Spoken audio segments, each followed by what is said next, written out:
ചൂരൽമല ഉരുൾ ദുരന്തം അതിതീവ്രമായി പ്രഖ്യാപിച്ചത് ആശ്വാസമാകുമോ എന്ന കാത്തിരിപ്പിലാണ് വയനാട്.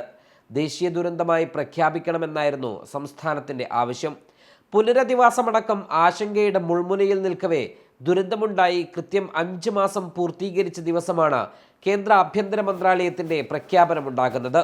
അടിസ്ഥാന ആവശ്യങ്ങൾ നടപ്പിലാക്കുന്നതിൽ കൂടുതൽ വേഗം കൈവരുമെന്ന പ്രതീക്ഷയിലാണ് ചുരത്തിനു മുകളിലെ മനുഷ്യർ.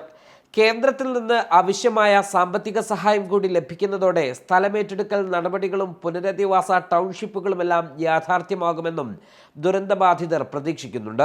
വരും ദിവസങ്ങളിൽ അതിതീവ്ര ദുരന്തത്തിൽ കേന്ദ്രം അനുവദിക്കുന്ന സാമ്പത്തിക സഹായത്തിന്റെ കണക്കുകൾ കൂടി പുറത്തു വന്നാൽ ദുരന്തഭൂമിയിലെ മനുഷ്യരെ അതിജീവനത്തിന്റെ പാതയിലേക്ക് കൊണ്ടുവരുന്നതിന് കൂടുതൽ വ്യക്തതകൾ വരും. പ്രധാനമന്ത്രി ദുരന്തമുണ്ടായി 12ാം ദിവസം വയനാട്ടിലെത്തിയിരുന്നു. വയനാടിനൊപ്പം കേന്ദ്രമുണ്ടെന്ന് അദ്ദേഹം ഉറപ്പു നൽകിയിരുന്നെങ്കിലും ഇതുവരെ അവഗണിക്കുകയായിരുന്നു. പലതവണയായി സംസ്ഥാനം കേന്ദ്രത്തിന്റെ ശ്രദ്ധ ക്ഷണിച്ചെങ്കിലും കൃത്യമായ റിപ്പോർട്ട് നൽകിയില്ലെന്ന കാരണം പറഞ്ഞാണ് പ്രഖ്യാപനം വൈകിയത്.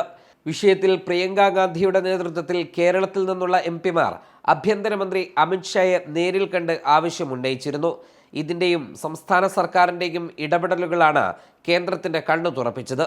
കേരളം ആവശ്യപ്പെട്ട 2200 കോടി അതിതീവ്ര ദുരന്ത പ്രഖ്യാപനത്തിലൂടെ ലഭിക്കുമോ എന്നാണ് ദുരന്തബാധിതർ ഉറ്റുനോക്കുന്നത്. ന്യൂസ് ഡെസ്ക് സുപ്രഭാതം. Waytonikah.com, the exclusive Muslim matrimonial site.